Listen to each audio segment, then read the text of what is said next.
Well, I was in a room in my house at night, and I had the lights out and a candle lit on the table roughly in the middle of the room. The candlelight was causing all the normal things in the room to cast shadows. However, on one wall there wasn't anything but a box against the wall. And I might add, there was nothing between the candle and that wall but the box. So on that wall was a box up against it, and the box's shadow. Well, at some point I looked up and there was a shadow of a man sitting on the box. But there was no one else in the room but me, and it wasn't my shadow. The shadow of the man was very clear. I blinked and rubbed my eyes. I even looked away several times, and when I would look back, it was still there. It was motionless. It stayed for several minutes, and I was pretty much frozen in shock and fear. Eventually, I looked over and it was gone, just the box and its shadow remaining. I'd just like to add, I was an extreme skeptic. I pretty much didn't trust anybody's account of the paranormal. I did not believe in ghosts or shadow people. Since the incident, that has changed. But for me, nothing short of seeing something for myself was going to make me a believer, and I never expected to ever have an encounter. Now I know for a fact these things exist. By these things, I mean things like what I saw. I have no explanation.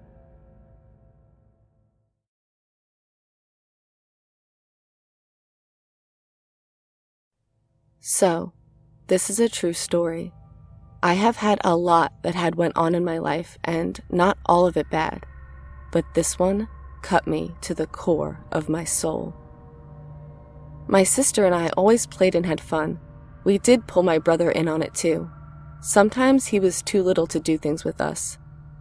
My older sister and I would go down to the river and throw rocks in for one of the dogs. The other would stay next to me. He hated water. Keep this in mind.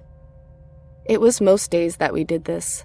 She loved the times we just stayed there and talked. But this day, we didn't talk too much. I was thinking she had something on her mind or was mad. She was about to say something and covered my mouth. She then pointed over to something across the river. It was big and dark. I wanted to scream. She pulled me close to her and we started to walk backwards up the incline of the hill. I looked over as both the dogs we had with us moved in front of the two of us. My little dog, the little shit that hated water, ran into the river and at the thing. The older dog went after him too. We both looked on as the shadow thing ran off. My sister and I started to keep a shotgun with us as we went down there. Yeah, 2 kids with a shotgun. Keep in mind, it was the 90s and we lived in a little town in Colorado, so this was nothing new. After this, we saw the thing only one other time, in the winter. This time, we had my brother with us, and we had been looking forward to walking on the ice most of the year. The ice on the river was always deep and sometimes had parts in the ice that looked like little hills. It was uneven and we would lose footing here and there. My brother was the first one to see it. He was running ahead of me and my sister like little boys love to do. He stopped as both dogs started to growl. His new little puppy he just got, named Baby. An Irish wolfhound named Baby. Stories with her will come. The thing looked over to us and started to come at us.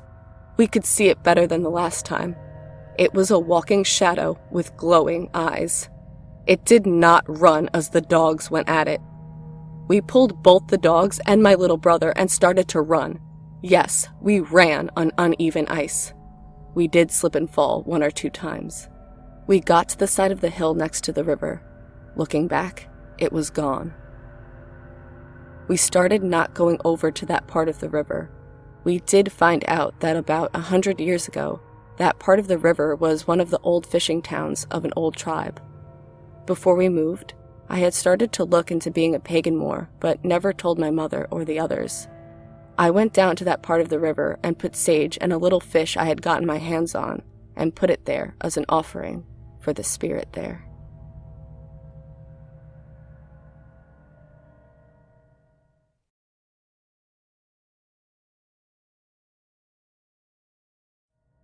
Okay, so I don't know how to start off what happened, but from the beginning is probably a good idea.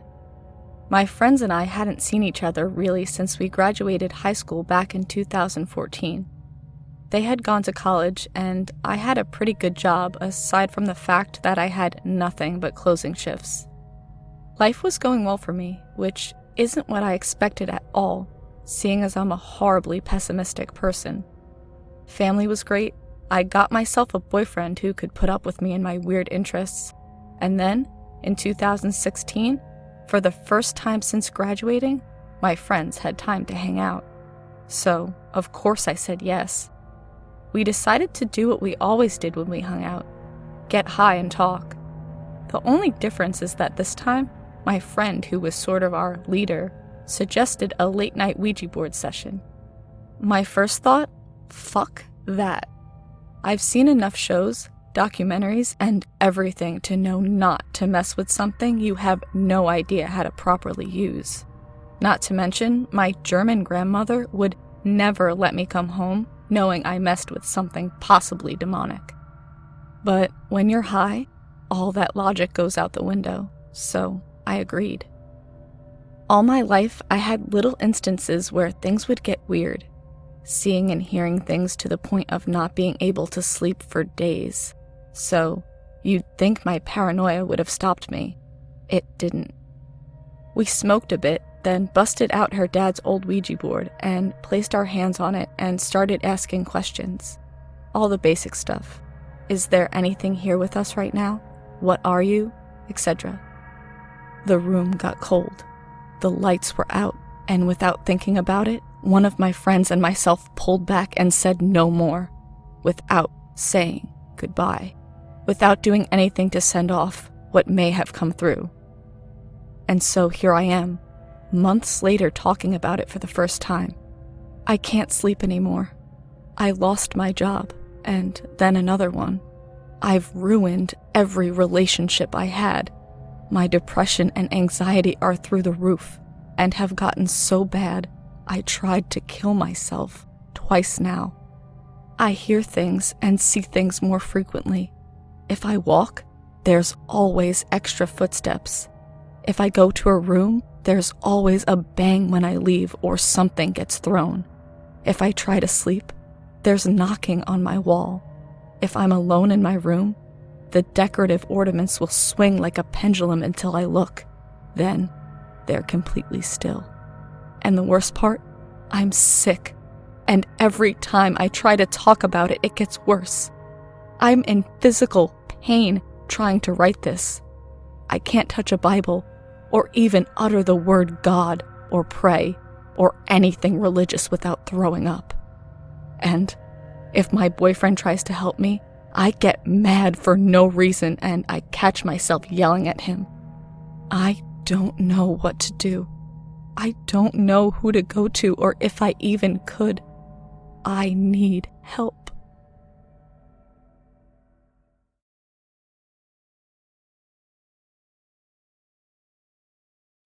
I've had quite a few paranormal experiences over the years, and they all come from my grandma's house, where she's lived all my life.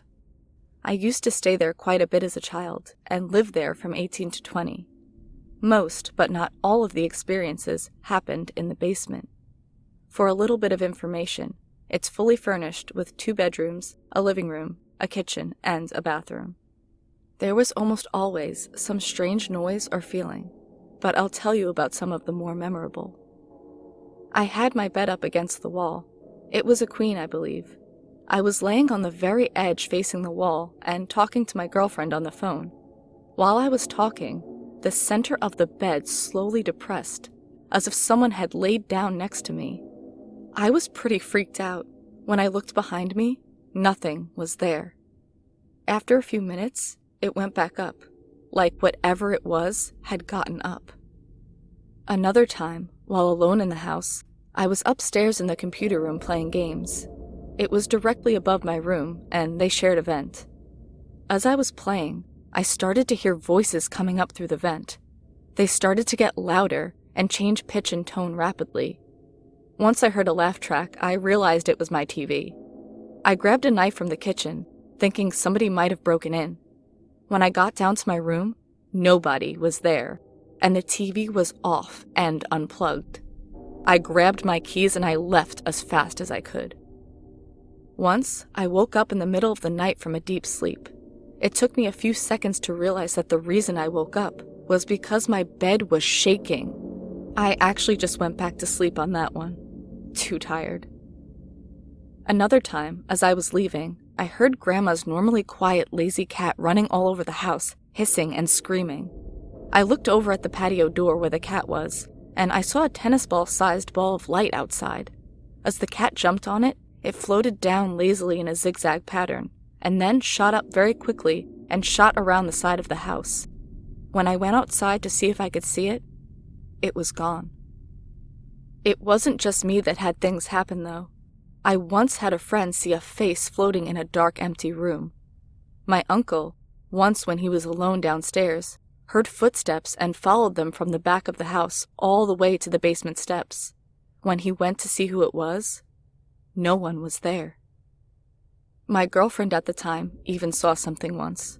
She stayed the night once, shortly after my grandpa passed away.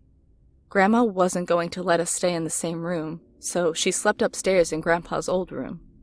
She couldn't sleep. At one point, she looked in the mirror next to the bed and saw a man standing behind her. The person she described was my grandfather, who she had never met. My grandpa's first wife, Wilma, was a severe alcoholic. She would go into her room and drink and make loud coughing noises to cover up the sound of the brown paper it came in. She died in the house, I think, after drinking bleach.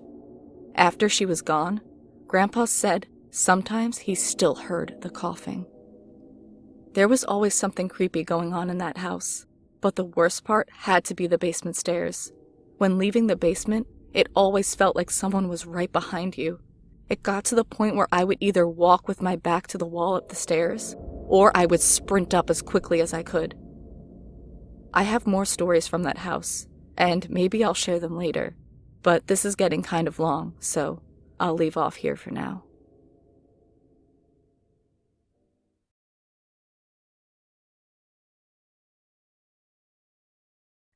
My name is Danielle. Something has been happening to me since I was around 8 years old. It's hard to explain. The best way to put it is a weird state of mind where I'm trapped between being asleep and awake. It almost feels like a whole other dimension of existence. If you ever saw the movie Insidious, where the father and son enter the spiritual realm called the Further, it's a bit like that. It's a place where time and space seem to be warped and twisted, yet somehow open and expanded. Whenever this occurs, I get this tingling feeling all throughout my body. I can always see that I'm in the same room I laid down to sleep in, but steeped in an otherworldly darkness.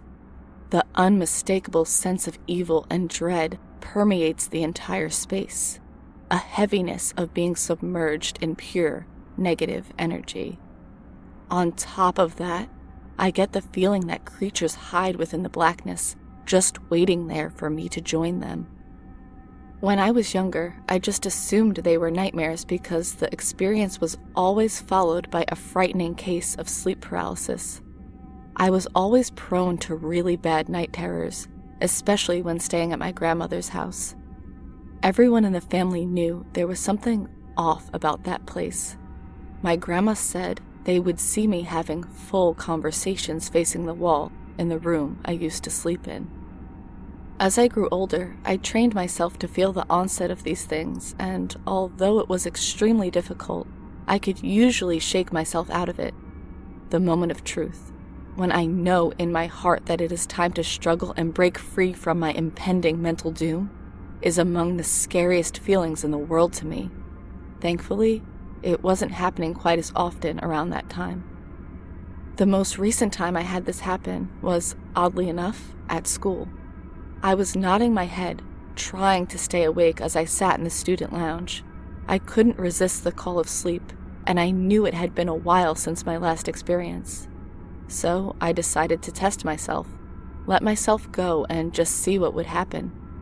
As soon as I made that decision, the lounge went completely dark, except for a spotlight that pointed at me from above. I felt a strange sense of density around me as I stood up and began walking around the room. I knew I was not alone. The small radius lit by the glaring spotlight was sharply cut off by the pitch blackness that just lay outside of its boundaries. In the faint glow beyond it, I could see twisted, demonic-looking creatures gathered in a circle, teasing and flirting with the seemingly protective cone of light around me. I could barely make out the silhouettes from the refracted light, dozens of crouching, emaciated figures, distorted, goat-like features on their faces, some with horns. At the first sight of a mutated, deformed, and unknown body part dipping into the light, reaching toward me, an ice-cold terror poured over my body like water, paralyzing me with fear. They wanted me. I could feel it. All I could do was try desperately to wake up, closing my eyes and trying to force my way out of the nightmare. I frantically shook my head back and forth, begging my mind for an escape. Usually when I'm in bed, my husband wakes me up when he sees me shaking my head, thus freeing me from my unconscious prison. But this time, I was alone, fending for myself. That's the last time I ever allow myself to fall asleep without someone looking out for me. I would really appreciate your feedback on this. Sincerely, Danielle.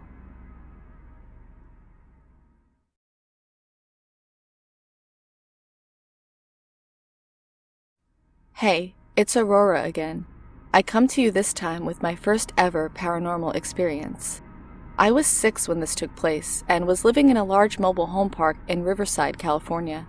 This was right after my baby sister Hannah had passed, and then the swift split of my parents soon after. So after my parents called it quits, my mother, little brother, and I moved into the park with an old friend of my mom's.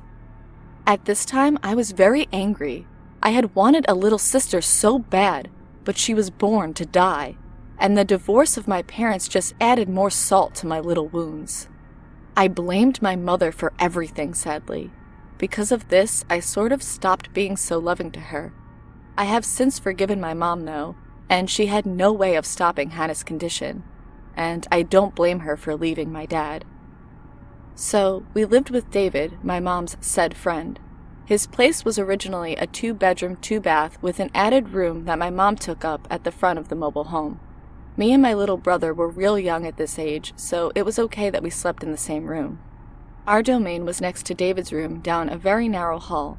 The first doors you come across in this tiny hall are both David's door and, on the other side of the hall, the bathroom. So one night, my mom had told me and my brother to go brush our teeth. Like always, David had gone out to party, leaving just the 3 of us home. Now, David never ever left his room open, but on this night, he had. While my brother refused to brush his teeth and continued to watch TV in the living room, I had gone to brush mine.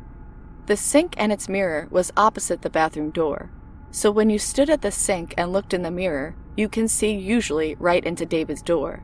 Again, though, he left it open, so that night I saw his room. It was the first time I saw it ever. It was really dark, but I could make out that he had a coat rack in one corner. The other corner I couldn't see. It extended far past the doorway. I noticed it was messy and just looked like a greasy biker pig lived in there, and that's just what David was.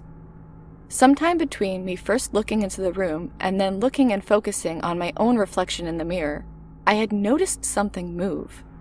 Me, being a pretty smart kid at the time, assumed that it was just a coat swaying from the air conditioner, so again I focused not on his room. I continued to brush my teeth, and then again my eyes caught movement. It was cloth again, dark, dark cloth, but it looked to have come closer. Okay, that's weird, I remember thinking, and went to spit out toothpaste. When I looked up, there was a dark figure, a shadow really. At least that's what I remember it looking like, and that's how I described it to my mom later. The thing kind of looked like the Neighborhood Watch logo that was on all the windows in the park. As you guessed, because I just told you, I told my mom what I saw, but not before simply putting my toothbrush away and turning to face the thing. Aurora, come here. It told me in a deep, growling voice. It was trying to seem friendly and inviting, but my gut told me don't go. Come play with me, Aurora. Come play. Again, it spoke, and this time I went for it. Not for it, but to go tell my mom that there was a freaky, dark man in David's room. I remember just being so calm when I told her about it, and how it knew my name. Again, I was 6. My stranger danger radar was still needing work at that age. After grabbing a knife from the kitchen, my mom went in and looked everywhere. She didn't stop there. She looked in every room in that place and all the closets. No one was there, though. I didn't know it then, but that night was the start of a 5-year nightmare. This thing would follow me to California, to Arizona, and all the homes in between. Just a little backstory, I am not psychic, at least not anymore. I believe that from the death of my sister and the divorce of my parents, I was somehow given some sight. My mom says it's because she thought I could remember what heaven was like before being born. I can't remember it now, but I used to tell her all these amazing things, descriptive even. At some point in my tween years, I had read that the paranormal entities, whether demons or angels or whatever, were drawn to kids that still had connection to their lives before coming to Earth. So like my mom, I believe that is what happened with me and why I was seeing the things I saw.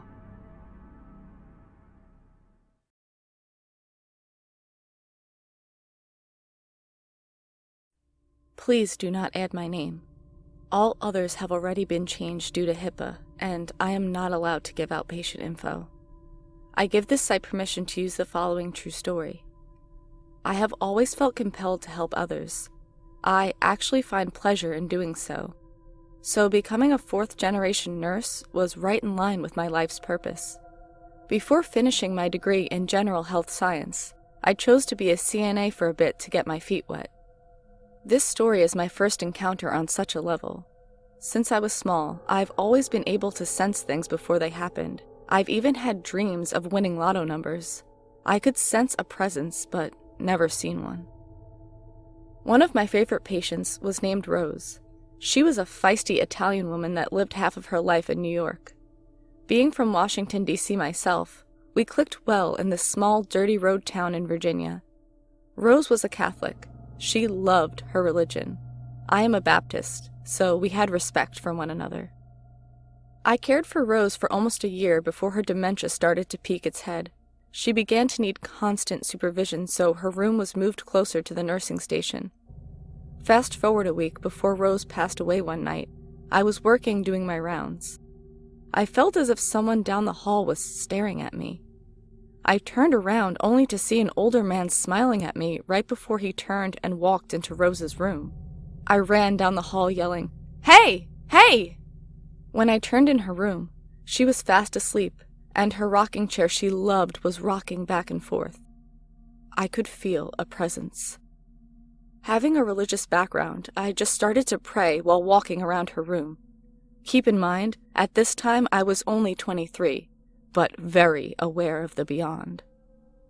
The next morning upon waking Rose, she asked me who the man was standing at her bed all night. With dementia, it's said not to tell them they're seeing things, etc., so I just told Rose I must have missed him. That night, I returned for my 11 to 7 shift, and around 1 a.m., Rose began screaming, "No! No! Get out of my room!" I ran as fast as I could. I saw nothing, but Rose was pointing past me saying, "You tell him I'm Catholic! No man should be in my room!" I turned around, holding her hand, and I said firmly, "You, in the name of our God, get out of here!" I turned to Rose. She smiled and said, "Thank you." 2 nights later, I was scheduled to work. I was happy to see Rose, but the CNA I was relieving told me the night before Rose had started screaming "get out" over and over. The nurse had to give her a medicine to make her sleep. I asked the CNA, "Did anyone pray?" She looked at me strange and said no. After that, Rose had gone silent. Now, she just stared. What I should mention is when Rose was a teen, she denounced her religion. It was only her. Last 2 years, she was redacting her life. She would cuss like a New York sailor. God, she made me laugh. I loved her. I went in to see Rose, hoping she would speak to me. I prayed and kissed her forehead. It was a silent night. That morning was my last time seeing Rose. As I brushed her hair, Rose looked up at me and then turned and pointed. I slowly followed her gaze and finger. I began to get chills as I slowly looked to the corner. I dropped the brush. I inhaled so deep I thought my lungs were going to burst. I couldn't breathe. No way. What I saw was impossible. Rose started screaming this horrible scream like of pain, horrible pain. The man thing stood there not moving, just there. The face was like a black circle. It had no features. It had on men's clothing, just like what the man had on from nights before. The nurse ran in, calling Rose's name, trying to calm her. I was frozen. It was still there. I snapped out of it and just started saying Jesus over and over. Suddenly Rose stopped screaming and the thing was gone. We got Rose back into bed to rest. I rubbed her hair and said, "Rose, I have to go, but you have to pray for yourself. Can you understand me?" She did not reply. As I stood to walk out, she uttered, "Thank you for love." I said, "No, thank you." That night I rushed in to see her. I was told she had passed only moments after I left. She said before she passed, she told the other CNA, "I know who he is." A few weeks later, it still bothered me of what I saw. So one night I decided to tell one of the ladies that's been working there for almost 30 years. She told me they call the unit I worked on the graveyard. I asked why. She said because there's spirits that haunt it. She began to show me old pictures of prior residents. As she flicked the pages, she was telling a story of this one bad spirit that the patients named the Reaper Man, because he only appeared just days before death. At that moment, I looked down at the pictures and there he was. I looked closer. I asked, "Who is this man?" She said, "That's John. He died 2 years ago. He was a hateful man and hated everyone. But days before his death, he started screaming, 'No, you can't take me!' All day he yelled it. They found him with his mouth wide open, eyes huge and fists clenched. I asked, "What room did he die in?" She said, "He died in the graveyard room, room 23. Room 23 was Rose's room." Update. The next day of me writing this, I saw 23 everywhere. Clocks, machines, even license plates. The stories I will be posting are hopefully to help others that share the same gift I do. Do not be afraid to help people. There will be naysayers, people that won't believe, and it's only because they themselves have not experienced what we have. People tend to fear or try to disclaim what they have not seen or know anything about. All my life, I've allowed such people to keep me quiet, ignoring the help I could be offering. Now, with God and strength, I'm no longer ashamed nor afraid. Be well and be blessed.